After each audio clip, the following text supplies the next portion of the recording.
ภะวะโตอะระหะโตสัมมาสัมพุทธัสสะนิพพานังปรมังสุขันติขอนอบน้อมต่อองค์พระสัมมาสัมพุทธเจ้าขอโอกาสหลวงพ่อท่านเจ้าคุณพระธรรมเสนาบดีเจ้าคณะภาคเจ็ดเจ้าอาวาสวัดพระธาตุดอยสุเทพราชวรวิหารขอนมัสการพระเถรานุเถระและเจริญพรสาธุชนทั้งหลายที่อยู่ในลานพระสุวรรณเจดีย์แห่งนี้บัดนี้จะขอแสดงพระธรรมเทศนาตามในพุทธภาษิตที่แปลใจความว่านิพพานเป็นความสุขที่ประเสริฐที่สุดจุดประสงค์สำคัญก็คือเพื่อให้เป็นมงคลต่องานสมโภชน้ำสงฆ์พระราชทานอีกทั้งเพื่อเป็นแนวทางในการดำเนินชีวิตของเหล่าศิษยานุศิษย์ที่มาร่วมในงานมงคลครั้งนี้เราเคยถามตัวเองไหมว่าอะไรคือเป้าหมายแท้จริงของชีวิตแม้คำตอบจะต่างกันแล้วแต่บุคคลเช่นอยากรวยอยากมีชื่อเสียงแต่ลึกๆไปแล้วก็เหมือนกันคืออยากมีความสุขและไม่อยากประสบความทุกข์ต่างดิ้นรนขวนขวายเพื่อให้ได้มาถ้าเปรียบชีวิตคนเราเหมือนกับเรือน้อยที่ลอยอยู่ในมหาสมุทรที่กว้างใหญ่ถ้าไร้เป้าหมายจะเวียนวนอยู่ในทะเลกว้างไร้ทิศไร้ทางชีวิตของคนเราก็เช่นเดียวกันถ้าไร้เป้าหมายก็ไม่มีหลักในการดำเนินชีวิตดังนั้นเมื่อเรารู้เป้าหมายคือความสุขแล้วทำอย่างไรล่ะจึงจะประสบความสุขนั้นซึ่งคำตอบนี้พระบรมศาสดาได้ทรงตรัสบอกว่าอะไรคือความสุขให้กับทุกสรรพสัตว์แล้วไม่เพียงเท่านั้นยังทรงสอนหลักในการเข้าถึงความสุขนั้นก็คือหลัก3ประการซึ่งเป็นหัวใจของพระพุทธศาสนาคือ 1. ไม่ทำบาปทั้งปวง 2. ทำความดีให้ถึงพร้อม 3. ทำจิตใจให้บริสุทธิ์เพื่อให้เข้าใจขอน้อมนำหลักธรรมของพระสัมมาสัมพุทธเจ้ามาอรรถสาธยายความสุขในทางพุทธศาสนามี2 อย่างคือสุขอิงอามิตรคือสุขเกิดจากวัตถุคือกามคุณเรียกว่าสุขทางโลก 2. สุขไม่อิงอามิตรคือสุขที่ไม่ต้องอาศัยกามคุณสุขปลอดโปร่งเพราะใจสงบหรือได้รู้แจ้งความเป็นจริงคือสุขทางธรรมคนส่วนใหญ่ยังติดอยู่กับสุขอามิตรคือสุขทางโลกพระพุทธศาสดามิได้ทรงปฏิเสธความสุขชนิดนี้เพราะคนเราจำเป็นต้องกินต้องใช้เพื่ออำนวยความสะดวกให้กับชีวิตซึ่งเป็นเครื่องอยู่ในโลกนี้แต่ยังเป็นความทุกข์ความสุขที่ไม่ยั่งยืนแถมยังเจือปนไปกับความทุกข์ความสุขชนิดนี้จำเป็นต้องมีกามคุณเป็นเหตุให้ใจมีความสุขเช่นถ้าได้รถแล้วจะมีความสุขมุมกลับกันถ้าไม่ได้รถแล้วจะไม่มีความสุขหรืออีกทั้งต้องใช้เวลาเช่น4 ปีหรือ5 ปีจึงจะได้รถหรือได้รถแล้วมามีความสุขเมื่อมีคนมาขโมยรถหรือรถพังชำรุดใช้การไม่ได้ก็เกิดความทุกข์เสียใจจากความสุขก็กลายเป็นทุกข์ที่เรียกว่าโลกธรรม8คือได้ลาภเสื่อมลาภได้ยศเสื่อมยศติเตียนสรรเสริญสุขทุกข์ที่สำคัญคนส่วนใหญ่ยังติดอยู่ในสุขชนิดนี้เพราะยังไม่เห็นความจริงของชีวิตที่เรียกว่าสัจธรรมเพื่อให้เข้าใจเห็นความสำคัญและเชื่อมโยงไปสู่ความสุขที่สูงขึ้นขอนำสัจธรรมมาอธิบายสัจธรรมคือความจริงของชีวิตมี2 อย่างคือ 1. สมมุติสัจจะคือความจริงโดยสมมุติเป็นความจริงที่ถือธรรมกำหนดตกลงของชาวโลกเช่นคน สัตว์ภาษาโต๊ะหนังสือเป็นต้นเป็นสมมุติทางโลกคำว่าโลกนี้ไม่ใช่แค่โลกมนุษย์เท่านั้นยังหมายรวมถึงภพภูมิ31อีกด้วยคืออบายภูมิ4มนุษยภูมิ4อมนุษยภูมิเทวภูมิ6พรหมโลก16ส่วนปรมัตถสัจจะคือความจริงสูงสุดเป็นความจริงแท้เป็นอากาลิโกคือรูปธรรมคือสภาวะธรรมที่ไม่มีความรู้สึกนึกคิดส่วนนามธรรมคือสภาวะธรรมที่มีความรู้สึกนึกคิดความจริงชีวิตที่เกิดอยู่ในทั้ง30ภพ31ภูมินี้ที่เป็นสมมุติสัจจะต่างก็เกิดจากปรมัตถสัจจะคือรูปธรรมและนามธรรมนั่นเองที่ประกอบรวมกันเป็นทำงานร่วมกันเป็น5กองที่เรียกว่าขันธ์ห้าเพียงแต่ขึ้นอยู่กับบุญบาปที่ละเอียดต่างกันขันธ์ห้าจึงเป็นปรมัตถธรรมที่สรรพสิ่งในวัฏสงสารนี้ 1. รูปขันธ์กองที่เป็นรูปที่ประกอบรวมเป็นร่างกายของเราเหมือนบ้านไม่ว่าจะหลังใหญ่หลังเล็กก็ประกอบด้วยอิฐก้อนเล็กๆมารวมกันร่างกายคนเราก็เช่นเดียวกันรูปที่ละเอียดเล็กที่สุดหรือปรมาณูเรียกว่ามหาตพูดสี่คือธาตุดินธาตุน้ำธาตุลมและธาตุไฟเป็นตัวหลักและมีอุปายทายรูป24มาประกอบรวมเป็นรูป28 2. เวทนาขันธ์คือกองเวทนาเป็นส่วนที่เสวย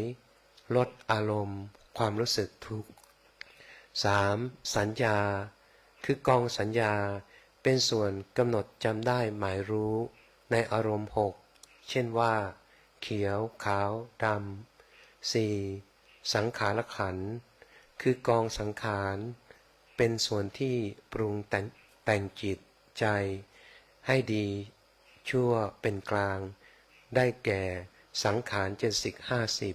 50 วิญญาณขันธ์คือกองวิญญาณคือส่วนที่เป็นความรู้แจ้งทางอารมณ์ทางอายตนะทั้ง6มีการเห็นการได้ยินเป็นต้นได้แก่วิญญาณ6เพื่อเห็นภาพทางปรมัตถ์รูปนามธรรมและนามธรรมรวมกันเป็นชีวิตก็คือขันธ์ห้าหรือจิตเจตสิกรูปซึ่งเป็นภวธรรมที่มาประกอบกันจึงเรียกว่าสังขารธรรมเพราะสัมมาสัมพุทธเจ้าทรงสอนให้เราไม่ทำบาปทั้งปวงทำความดีให้ถึงพร้อมเพราะชีวิตที่เราเกิดมาครั้งนี้ก็เกิดจากบุญบาปที่เราทำไว้ในอดีตแต่เน้นที่ปัจจุบัน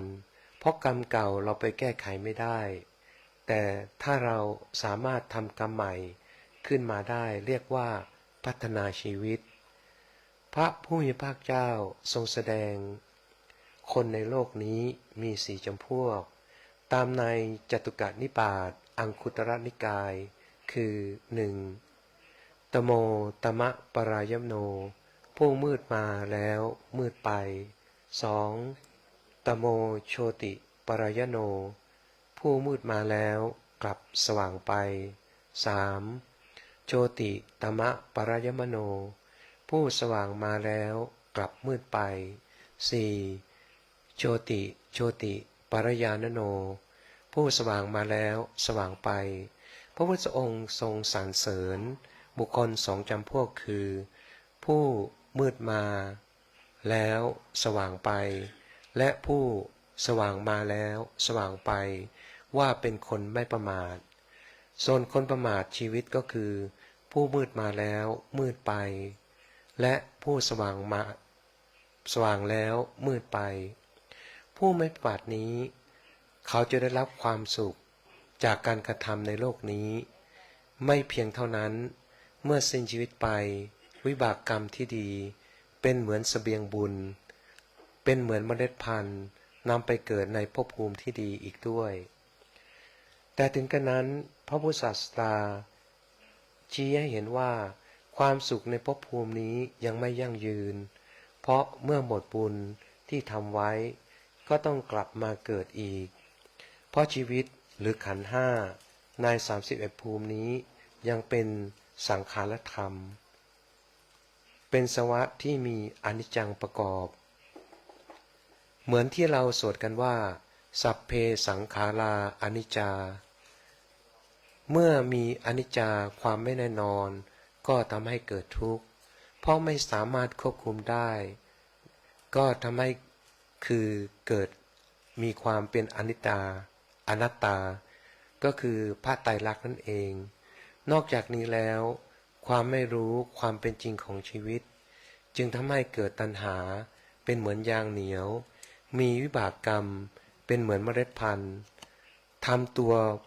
ทำให้ตัวเราต้องมาเวียนว่ายในทะเลทุกข์ไม่จบไม่สิ้นความสุขทุกข์ที่มนุษย์เข้าใจเป็นสุขทุกข์แค่ในเพียงเวทนาเท่านั้นแต่ทุกข์ในอริยสัจสี่นี้กว้างกว่ามากได้รวมทุกข์ในเวทนารวมถึงความเศร้าโศกเสียใจในการพัดพรากนอกจากนี้ยังรวมทุกข์ของวัฏสงสารใน31ภูมิด้วยพระองค์ทรงตรัสว่ามีหนทางสายเดียวเท่านั้นที่จะพ้นทุกข์ไม่มีทางสายอื่นอีกทางสายนั้นก็คือการเจริญปัญญาโดยหลักสติปัฏฐานสี่ขอยกความในมหาสติปัฏฐานสูตรมาอ้างอิงว่าดูก่อนภิกษุทั้งหลายหนทางนี้เป็นทางเดียวที่จะทำให้เราสัตว์บริสุทธิ์ล่วงพ้นความโศกและความรำพันค่ำควรได้ดับทุกข์และโสมนัสบรรลุอริยมรรคเห็นแจ้งพระนิพพานได้หนทางนี้คือสติปัฏฐานสี่ประการ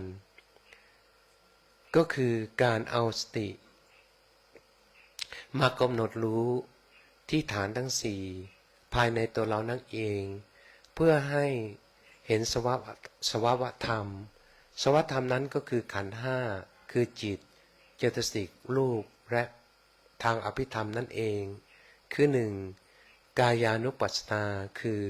เอาสติกำหนดที่ร่างกายเพื่อเห็นสภาวะของรูปขันธ์สองเวทนานุปัสสนาคือเอาสติกำหนดที่ใจเห็นสุขทุกข์เวทนานั่นเองสามจิตตานุปัสสนา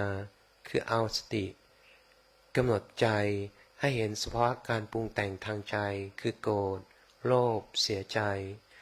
4. ธรรมานุปัสสนาเอาสติกำหนดเห็นสภาวะที่เกิดขึ้นทางกายและใจเมื่อเอาสติกำหนดรู้ที่ตัวเราแล้ววิปัสสนาจะเริ่มเกิดขึ้นเมื่อเห็นกายของเรามีรูปและนามที่เกิดขึ้นภายในตัวเราซึ่งเป็นวิปัสสนาญาณขั้นต่ำต่อเมื่อกำหนดลงที่ขันธ์ห้าเห็นสภาวธรรมอนิจจังทุกขังเกิดขึ้นภายในขันธ์ก็เป็นวิปัสสนาญาณชั้นสูง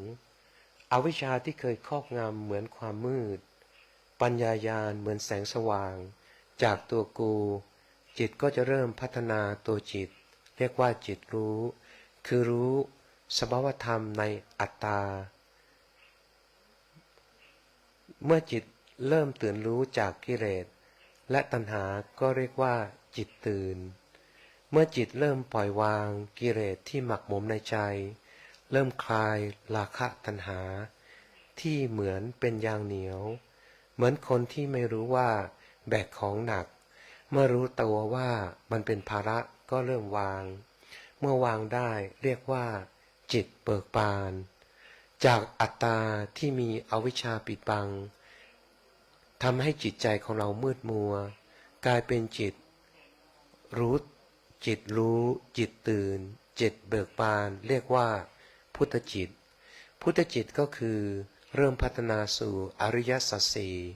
โดยมีโพธิยธรรม37หนุนนำปัญญาขั้นปรมัตถ์เรียกว่ามัคคยานถ้าเปรียบแสงสว่างใดๆในสากลโลกนี้ไม่มีแสงสว่างใดเทียบเท่าได้กับแสงแห่งปัญญาคือมัคคยานสามารถส่องสรรพสัตว์ตัดอนุสัยที่ละเอียดและส่องเห็นพระนิพพานเนินมัคคยานครั้งแรกสามารถเปลี่ยนภูมิจิตจากโลกิยภูมิเข้าสู่กระแสพระนิพพานกลายเป็นพระอริยะที่เรียกว่าพระโสดาบันเมื่อพัฒนาปัญญาญาณอีกให้เกิดมรรคญาณรอบที่สองเปลี่ยนจากโสดาบันเป็นสกทาคามีพัฒนาปัญญาญาณจนเกิดมรรคญาณรอบที่สามเปลี่ยนจากพระสกทาคามีเป็น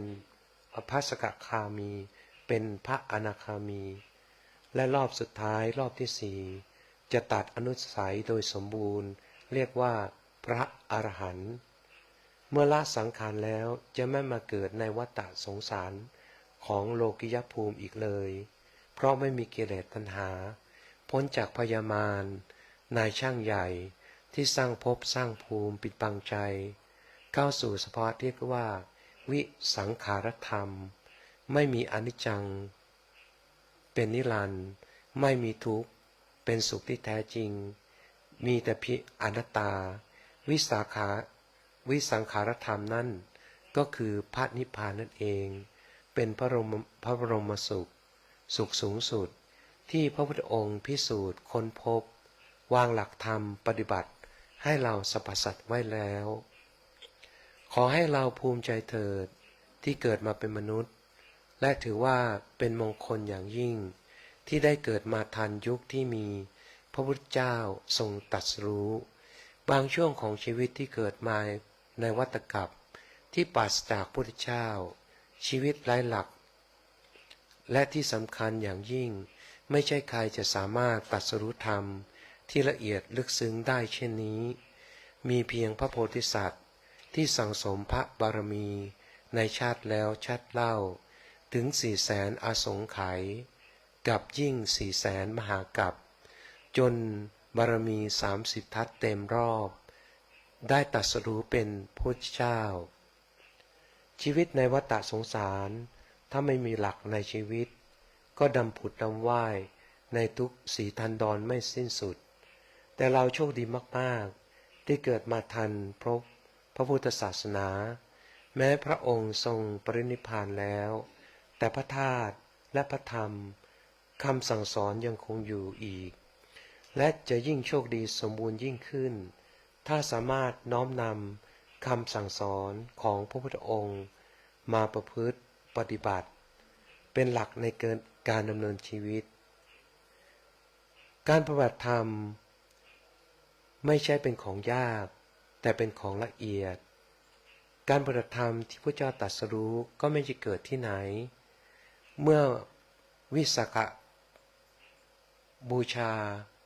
ปุณณมีในเดือนนั้นพระพุทธองค์ทรงใช้สติกำหนดที่ร่างกายขันธ์ห้าของเรานั่นเองเราได้เกิดมาเป็นมนุษย์แล้วก็ขออย่าให้ขาดทุนแม้ความสุขทางโลกเราจำเป็นต้องกินต้องใช้ทำไปเถิด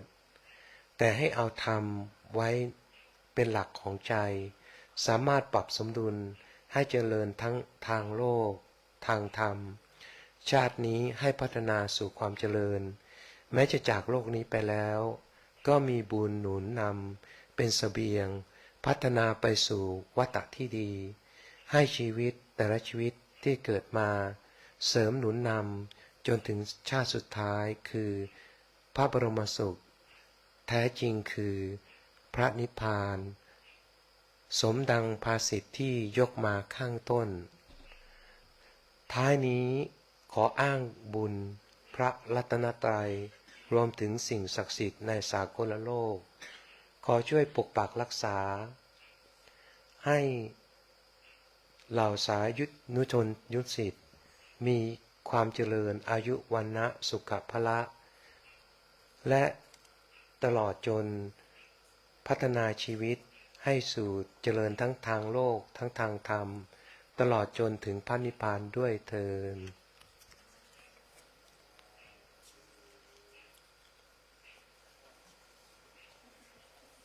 สาธุสาธุสา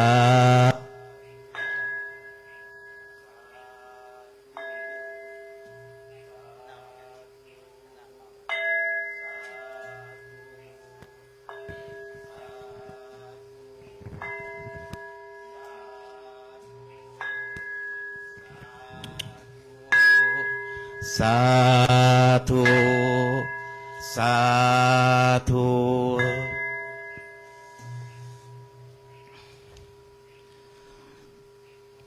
การแสดงพระธรรมเทศนาโดยรับเมตตาจากพระมหาพุทธศักดิ์พุทธญาโนแห่งวัดพระธาตุเจ้าดอยสุเทพก็ได้เทศนาเป็นที่สำเร็จเสร็จสิ้นลงลำดับต่อจากนี้ไปจะเป็นการถวายจตุปัจจัยไทยธรรมซึ่งในเมตตาของพระเดชพระคุณหลวงพ่อพระธรรมเสนาบดีก็ได้จัด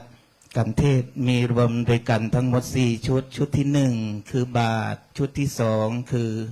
ผ้าไตรและกันเทศชุดที่3คือพระรอดสุเทวฤาษี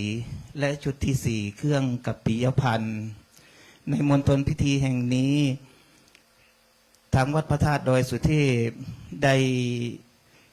นำรูปหล่อรูปเหมือนขององค์พ่อครูบาศรีวิชัยนักบุญแห่งล้านนาไทยมาประดิษฐานตั้งไว้ณมณฑลพิธีแห่งนี้อันดับแรกจะถวายในบูชาคุณศีลคุณธรรมของครูบาเจ้าศรีวิชัยขอเชิญคุณพ่อเจริญประเสริฐศรีครับผม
ก็ขอบคุณคุณพ่อเจริญประเสริฐศรีอีกครั้งหนึ่งนะครับผมลำดับต่อจากนี้ไปแขกทั้ง4ท่านนะครับผมจะได้ถวายกันเทศออกมาทั้ง4ท่านนะครับท่านแรกคุณแม่จันหอมคล้ายคลึงนะครับถวายบาตรนะครับท่านที่2นางสาวฤชากรคำตุลนะครับถวายผ้าไตรกันเทศท่านที่3นายวัชรพลธนมงคลนะครับผมถวายพระรอดสุเทวฤาษีและท่านที่4นายจงลักษ์พมลครับเครื่องกัปปิยพันธ์ออกมาทั้ง4ท่านเลยนะครับผม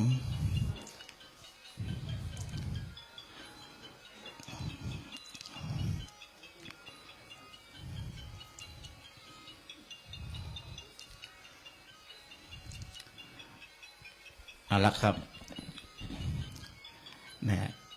ยกทีเดียวไม่หอมยกก่อนครับผมสาธุสาธุ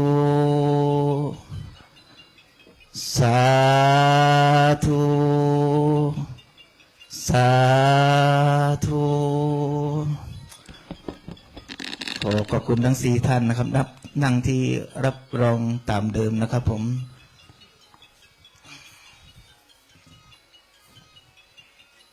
ใครมีน้ำก็หยาดน้ำรับพรอันเป็นมงคลนะครับผม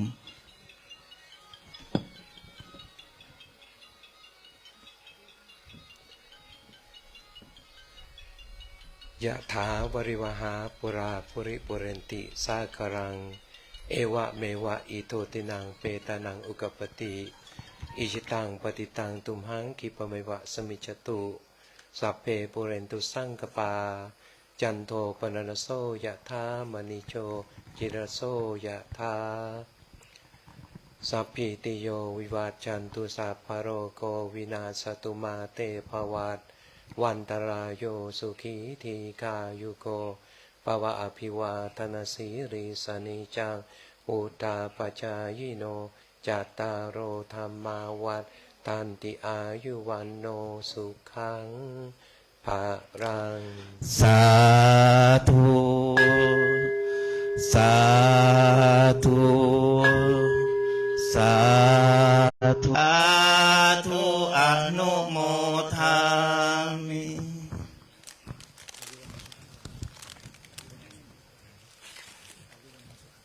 อายุวันโนสุขังปะลัง สาธุสาธุสาธุครับผมพนักงานเจ้าหน้าที่นะครับเอากันเทศออกนะครับผม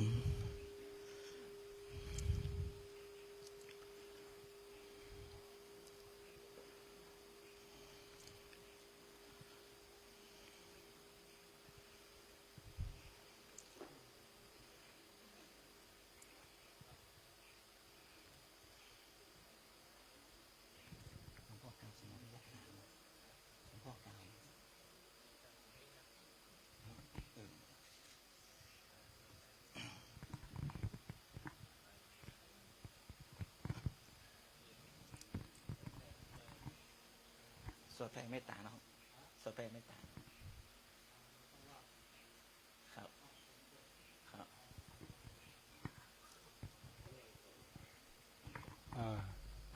วันนี้เราได้ฟังธรรมกันเกี่ยวกับเรื่องของขันธ์ห้าความจริงขันธ์ห้าเนี่ยมันก็อยู่ในตัวเขาเนี่ยเอาถึงวันนี่เราต้องใจขันธ์ห้านะถ้าว่ามีขันธ์ห้านี่ก็ไม่ได้อะต้องมีขันธ์ห้าขันธ์ห้านี่มีอย่างพ้องก็มีรูปร่างกายของเขานี่แหละร่างกายแล้วก็ใจนี่มันแบ่งเป็นสี่อย่างก่อนในใจเนี่ยมันจะมีความรู้สึกของว่าเวทนาเอาสุขสบายกาสบายดีกามาสบายกาเนี่ยเป็นคำว่าเวทนาเป็นเวทนาอันนี้เป็นส่วนของใจแล้วก็เอาจำได้จำความจำที่เรามีอยู่ถึงวันนะจำเลขจำสตางค์จำหน้าจำตากันได้จำพ่อจำแม่จำลูกได้จำบุญจำบาปได้เนี่ยอันนี้เป็นเรียกว่าสัญญาแล้วก็กรรมเกิดคนเราจะมีทุกคนจะมีกรรมเกิดมีกรรมเกิดดีกาเกิดดีกาเกิดบัดดีกาถ้าเกิดดีก็ห้องว่ากุศลเป็นกุศลถ้าเกิดบัดดีก็เป็นอกุศลหรือว่าเป็นบาปเกิดดีนี่เป็นบุญเกิดบัดดีเป็นบาปที่ศรัทธาทั้งหลายมาร่วมงานวิสาขบูชาอันนี้เป็นเกิดดีอันนี้เป็นกุศลผลบุญเป็นบารมีธรรมตัวจะทำจะโดนบันดาลให้ชีวิตของเราเนี่ยได้เจริญก้าวหน้าถึงภาวะในปัจจุบันนี้แล้วก็ภาวะภายในภายภาคหน้าตัวคือมันการเวลาเนี่ยมันก็ มีทางหน้าเนี่ยเลื่อนไปเรื่อยๆไปเหมือนกับอย่างเหมือนกับที่เราอยู่ถึงวันเนี่ยเรามีวันพุกนั่นก็วันพุกนี่เรามีแต่เขายังมาหันแต่นะว่าวันพุกเนี่ยมันจะมีอย่างพ่องแต่เรารู้ว่าวันพุกต้องมีวันนี้เอาหูละที่ผ่านมาในวันนี้ตั้งแต่เมื่อใดตั้งแต่เมื่อเจ้ามีอย่างพ่อง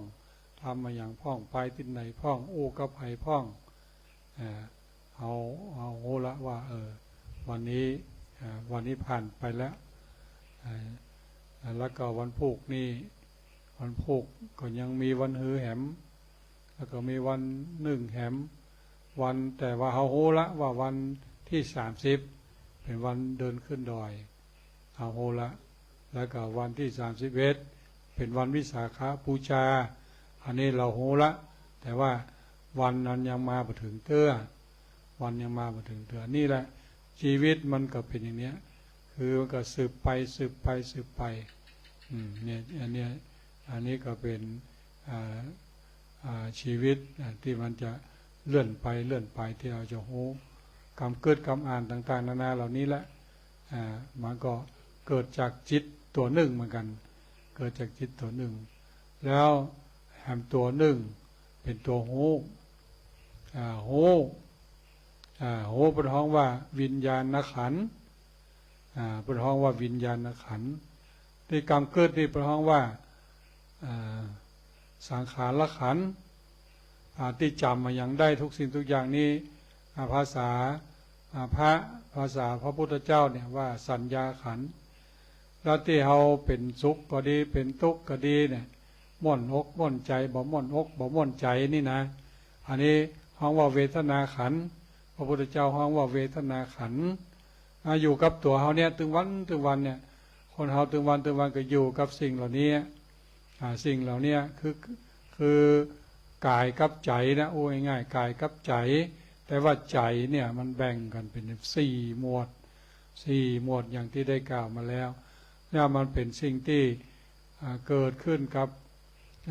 มีอยู่กับตัวกับตนของเขาถึงวันเนี่ยเขาเตียวไปไหนมาไหนได้มาฟังธรรมได้ไปทำการทำงานได้ก็เพราะเขามี2 สิ่งนี้ถ้ามีสิ่งเดียวในตัวเขามีสิ่งเดียวมีกระใจหมายความว่ามีกระใจมีก็เราจะมีกระใจแล้วบอกมีตัวมันจะมีวะมีเนาะมีกระตัวบ่มีใจเอาแล้วคนกลัวมีกระตัวบ่มีใจเป็นอย่างไรเป็นพิศนาธรรมนะศรัทธาลองขึ้นฝลอมีกระตัวบ่มีใจมันไปได้ก่อนนะเตียวไปดึงไปทางกูบ่ปากป้าเมื่อคืนนี่แบบหนีกันหมดมาขันเมื่อคืนป้าก็ตัวป้าก็ตัวบ่มีใจนะเนาะถามกูบ่ปากนี่เนาะลูกใดมาจะไปที่ไหนบ่ปากประจาสักอย่างมีก็ตัวบ่มีใจอันนี้ก็บ่ได้นะบ่ใจนะนอกบ่ใจลายละ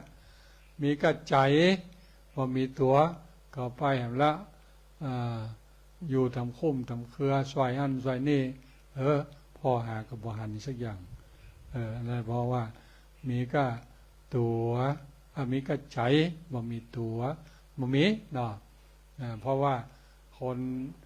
เฮาเนี่ยมีตึงตัวตึงใจคนที่มีตึงตัวตึงใจดีก็มีที่ตัวที่ใจหายก็มีที่ตัวที่ใจเนี่ยเกี่ยวกับขันธ์ 5เนี่ยที่พระพุทธเจ้าเพิ่นได้ตรัสรู้ได้เป็นพระพุทธเจ้าเนี่ยพระพุทธเจ้าเพิ่นก็พิจารณาเรื่องขันธ์ 5นี่แหละขันธ์ 5แล้วเพิ่นก็ตัดวงจรชีวิตตัดวงจรชีวิตที่มันเกิดแล้วเกิดเล่านะเกิดอยู่ล่ำไปนะเกิดแล้วเกิดแถมเกิดแล้วเกิดแถมเพิ่นตัดบ่มีละเพราะว่าขีนาชาติศรัทธาทั้งหลายขีนาชาติพระพุทธเจ้าบนตรัสไว้ข ขีนาชาติขีนานี่แปลว่ามดขีนะมดขีนาชาติแปลว่าความเกิดสิ้นไปแล้วขีนาชาติวุสิตังพรหมจริยังพรหมจรรย์อยู่จบแล้ววุสิตังพรหมจริยังกะตังกะละนียังกิจทุกสิ่งทุกอย่างทำหมดแล้วทำการทุกอย่างกิจก็คือการอย่างตือวันนี่เขามันบ่โมสักเกื้อการเนาะยะอยู่หันแหละแจ้งมาก็มีการนั้นก็เรียกก็มีการนี้ก็เรียกก็มีการนั้นเรียกก็มีการนี้มือบ่ได้ยางเนี่ยคนเฮามันใจกระตังกะละนียังนะกิจที่ควรทำเสร็จแล้วเฮานี่มันบ่แล้วสักเตื้อเนี่ยตายเกิดกับบ่แล้วสักเตื้อเนี่ยแต่พระพุทธเจ้าเพิ่นบ่มีแล้วนั่นแหละเพราะฉะนั้นวันที่พระพุทธเจ้าประสูติตรัสรู้ปรินิพพานก็คือเปิ้นบ่มีแล้วกัตตังกะละนิยังนาปลังอิทัตตายาติกิจอื่นที่เพื่อความเป็นอย่างนี้ก็บ่มีแล้วเนี่ยที่พระพุทธเจ้าเพิ่นได้บรรลุพระนิพพานหรือว่าเสด็จดับขันธปรินิพพานเนื่องในวันวิสาขบูชาก็เนี่ยเป็นที่มาอย่างย่อๆเพื่อให้ศรัทธาทั้งหลายได้เข้าใจคำว่าเสด็จดับขันธปรินิพพานคืออะไรก็คือพระพุทธเจ้าใช้ว่าขีนาชาตินี่แหละศรัทธาทั้งหลายนะขีนาชาติชาติสิ้นแล้วผู้สิตังพรหมจริยังพรหมจรรย์อยู่จบแล้วหมายความว่าความประพฤติดีประพฤติชอบนะพรหมจรรย์นี่คือความประพฤติดีประพฤติชอบศรัทธาทั้งหลายนะความประพฤติดีเนี่ยเพราะว่าพรหมจรรย์พรหมจรรย์ได้กระทำเสร็จเรียบร้อยแล้วเราถึงวันนี้ทำพรหมจรรย์อยู่เหมือนกันนะรักษาศีลฟังธรรมศีลตานรักษาศีลฟังธรรมเนี่ยคือสถาประพฤติพรหมจรรย์อันเนี้ยห้องว่าประพฤติพรหมจรรย์คือทำความดีนะทำความดีความชอบทำบุญทำกุศลเนี่ยอันนี้เป็นพรหมจรรย์ของพวกเราของโลกิยะชาวโลกิยะชาวโลกก็คือเนี่ยการทำดีก็มีทำบดีก็มีทำบดีคงไม่ใช่พรหมจรรย์ละอันนั้นต้องเป็นอพรหมจรรย์ก็คือการในศีลของเนนพุทธะว่าพรหมจริยาเวรมณีพรหมจริยาเวรมณีเว้นจากการไม่ประพฤติอันไม่ประเสริฐกตังกริยังพรหมจริยังกิจอิทัปตายาติกิจอื่นเพื่อความเป็นอย่างนี้ไม่มีเนี่ยก็เลยมาไขเพิ่มมือศรัทธาได้เพิ่มความโอ้ได้เข้าใจว่าสังขารร่างกายของเราคืออย่างไรขันธ์ห้าคืออะไรมันมีในตัวเราแต่ก็เดี๋ยวนี้ศรัทธาทั้งหลายก็คงจะได้เข้าใจแล้วว่าขันธ์ห้าก็คือสิ่ง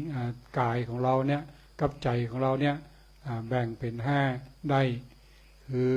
กายของเราหนึ่งแล้วก็มีเวทนาสัญญาสังขารวิญญาณแห่งสี่รวมแล้วเป็นห้าห้องว่าขันธ์ห้าได้ใจได้กินได้ซอยถ้าบ่มีขันธ์ห้าเขาก็จะจำยังไม่ได้สักอย่างถ้าบ่มีสัญญาได้ก็ลืมหมดเสียงถ้าบ่มีสังขารเขาก็บ่มีกำกึดอย่างสักอย่าง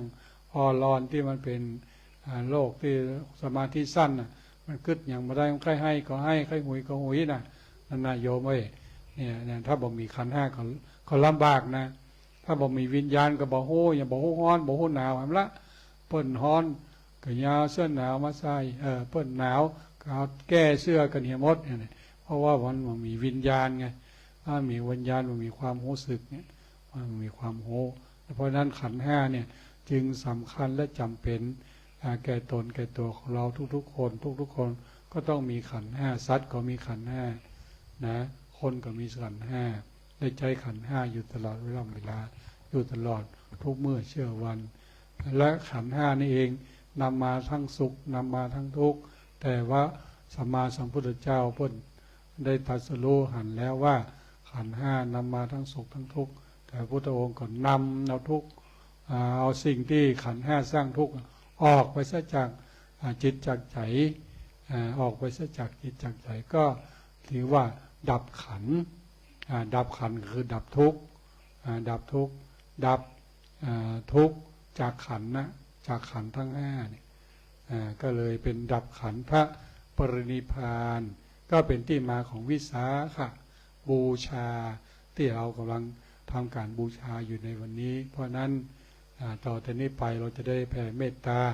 จากนั้นเราก็จะได้วันทาไหว้พระธาตุและก็เวียนเทียนสืบต่อไปนะต่อไปว่าแผ่เมตตาก่อนสัพเพสัตตาสัพเพสัตตาสัตว์ทั้งหลาย สัตว์ทั้งหลาย ที่เป็นเพื่อนทุกข์ที่เป็นเพื่อนทุกข์เกิดแก่เจ็บตาย เกิดแก่เจ็บตายด้วยกันทั้งหมดทั้งสิ้นด้วยกันทั้งหมดทั้งสิ้นเวลาโหนตุเวลาโหนตุจงเป็นสุขเป็นสุขเถิดจงเป็นสุขเป็นสุขเถิดอย่าได้มีเวรอย่าได้มีเวรซึ่งกันและกันเลยซึ่งกันและกันเลยอัพยาปชาโหนตุอัพยาปชาโหนตุจงเป็นสุขเป็นสุขเถิดจงเป็นสุขเป็นสุขเถิดอย่าได้มีความพยาบาทอย่าได้มีความพยาบาทเบียดเบียนซึ่งกันและกันเลยเบียดเบียนซึ่งกันและกันเลยอานิคาโหนตุอานิคาโหนตุจงเป็นสุขเป็นสุขเถิดจงเป็นสุขเป็นสุขเถิดอย่าได้มีความคับแค้นกายคับแค้นใจเลยอย่าได้มีความคับแค้นกายคับแค้นใจเลยสุขีอัตตานังปริหารันตุสุขีอัตตานังปริหารันตุจงมีความสุขกายจงมีความสุขกายสุขใจสุขใจรักษาตนรักษาตนให้พ้นจากทุกภัยให้พ้นจากทุกภัยทั้งหมดทั้งสิ้นเถิดทั้งหมดทั้งสิ้นเถิดอาหังสุขิโตโหมิอาหังสุขิโตโหมินิทุโขโหมินิทุโขโหมิเวโลโหมิเวโลโหมิโลโคโหมิโลโคโหมิสุขีอัตตานังสุขีอัตตานังปริหารามิปริหารามิขอให้ตัวของเราเองขอให้ตัวของเราเองจงมีความสุขจงมีความสุขปราศจากทุกข์ปราศจากทุกข์ไม่มีภัยไม่มีภัยไม่มีเวรไม่มีเวรไม่มีโรคไม่มีโรคอยู่เป็นสุขอยู่เป็นสุขทุกเมื่อเธอทุกเมื่อเธออิตังตานากัมมังนิปปานาปัจจโยโหนตุโนนิจจังอิตังศีลกัมมังนิปปานาปัจจโยโหนตุโนนิจจั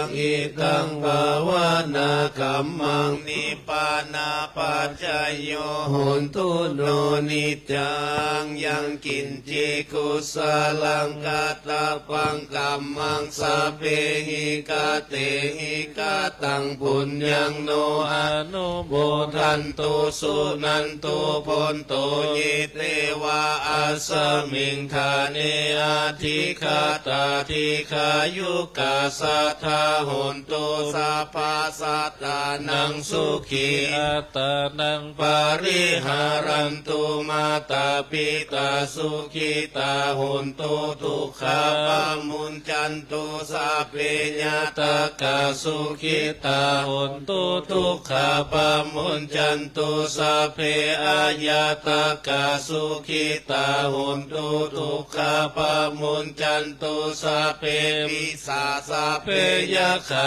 สัพเพเปตาสุขิตาโห นตุทุกขาปามุญจันตุสัพเพนักขัตตาสุขิตาโหนตุทุกขาปามุญจันตุสัพเพเทวาสุขิตาโหนตุทุกขาปามุญจันตุสัพเพอาจาริโยปัจจยสุขิตาโหนตุทุกขาปามุญจันตุสัพพสัมปตินันสมิจฉันตุโหวันทามิพุทธังสัพพังเมโตสังฆมาทาเมพันเตวันทามิธัมมังสัพพังเมโตสังฆมาทาเมพันเตวันทามิสังฆังสัพพังเมโตสังฆมาทาเมพันเตวันทามิคารุโอปัชฌายาจาริเยสัพพังเมโตสังฆมาทาเมพันเตวันทามิกัมมัฏฐานังสัพพังเมโทสังฆามัฏฐาเมพันเตวันทามิอารามเมภัทธสีมายังสัพพังเมโทสังฆามัฏฐาเมพันเตวันทามิเจติยังสัพพังสัพพทานิสุปาติติตาสรีราธาตุมหาโพธิมุตตรูปังสากาลังสัทธานาคาโลเกเทวะโลเกพรหมโลเกจัมพูทิเปลังกาทิเปสรีราธาตุโยเกสาธาตุโยอาราหันตาธาตุโยเจติยังขันธโกติงจตุราสีวิสาหาเสธรรมขันเตสะเพสัมปทาเจติยังอะหังวันทามิสาภาโสกล่าวกล่าวคำไหว้บูชาพระบรมธาตุโดยสุเทพนะครับนะโมตัสสะภะคะวะโตอะระหะโตสัมมาสัมพุทธัสสะนะโมตัสสะภะคะวะโตอะระหะโตสัมมาสัมพุทธัสสะนะโมตัสสะภะคะวะโตอะระหะโตสัมมาสัมพุทธัสสะสุวรรณเจติยังเกสาวารามัทธลุงคังวารัญญาธาตุงสุเทวานามกังนาราเทเวหิสัพพปุชิตังอาหังวันทามิสัพพทาปัญญาวาอาสามิงเยวาจันทิมาอิวาทารยังปิตากตาเยสาสนานิยานิเกติโมคขะปาธามาวารังอาปายานิวาลานังอาระหังสัคขโสปานังปาธามังอุปชังคาหาเปตวาปัตตาจิวารังยังชาตังสังฆามาเชพุทธาสวากลา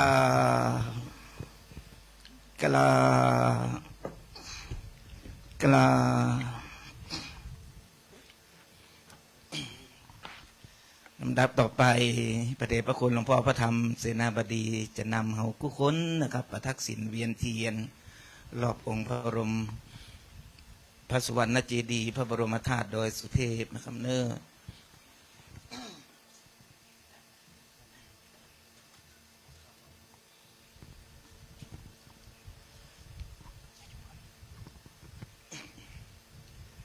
อิติปิโสภะคะวาอะระหังสัมมาสัมพุทโธวิชชาจารณะสัมปันโนสุขโตโลกวิทูอนุตตโรปุริสธรรมมัสสารทิสัทธาเทวมนุษย์สานังพุทโธภคะวาติสวาคาโตภคะวตาธัมโมสันทิติโกอากาลิโกเอหิปัสสิโกโอปานายิโกปัจจัตตาเวทิตาโพวินโยติสุปฏิปันโนภะคะวะโตสาวกสังโฆอุชุปฏิปันโนภะคะวะโตสาวกสังโฆยะปฏิปันโนภะคะวะโตสาวกสังโฆสามิจิปฏิปันโนภะคะวะโตสาวกสังโฆยะทิทางจัตตาริปุริสายุคานิอาถาปุริสาปุคลาเอสะภะคะวะโตสาวกสังโฆอะหุเนยโยปาหุเนยโยทักขิเนยโยอัญชลีการณิโยอนุตตรังปุญญาเขตังโลกัสสติอิติปิโสภะคะวาอะระหังสัมมาสัมพุทโธวิชชาจารณะสัมปันโนสุขโตโลกวิทูอนุตตโรปุริสธรรมสา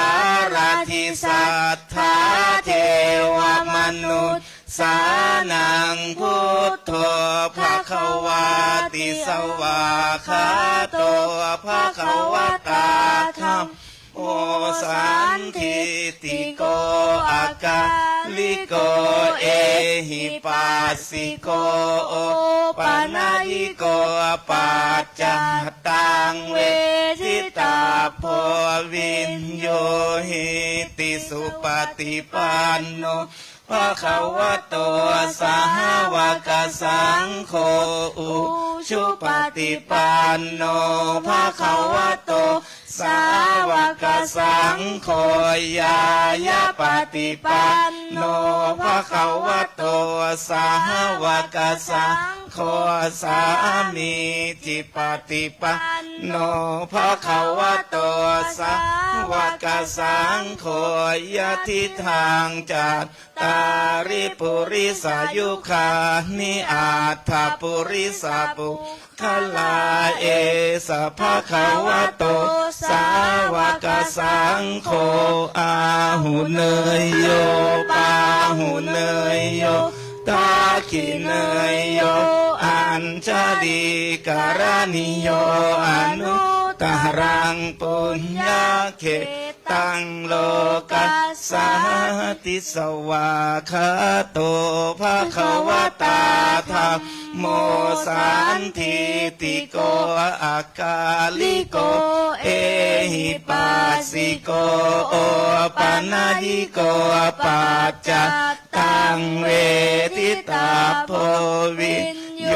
หิติสุปฏิปันโนภะคะวะโตสาวกสังโฆอุชุปฏิปันโนภะคะวะโตสาวกสังโฆยปฏิปันโนภะคะวะโตสาวกสังโฆสามิจิปฏิปันโนภะคะวะโตสาวกสังโฆยะทิทางจัต ตาริปุริสายุคานิอัตถปุริสาปุคลาเอสะภะคะวะโตสาวกสังโฆอาหุเนยโยปาหุเนยโยทักขิเนยโยอัญชลีกรณิโยอนุตตรังปุญญาเขตังโลกัสสติ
เอาละครับน้อเราจะอัญชลีวันทาอภิพาทพระบรมธาตุดอยสุเทพพร้อมกันนะครับเนอ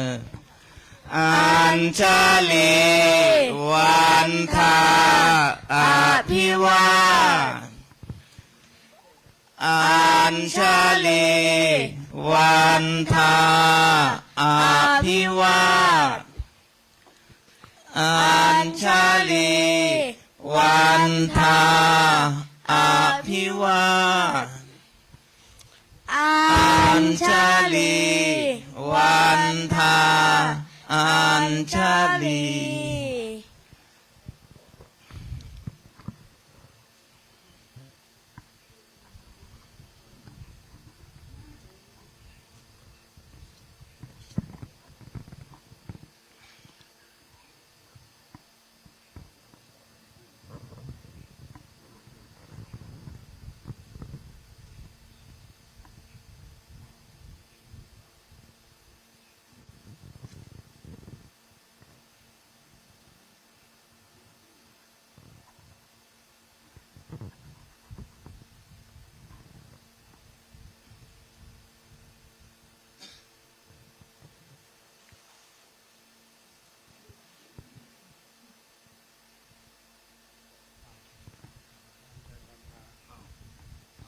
ก้มหัวน้อมหัวลงน้อยนะครับเน้อเฮาจะวันตาน้อยหลวงพ่อนะครับเน้อ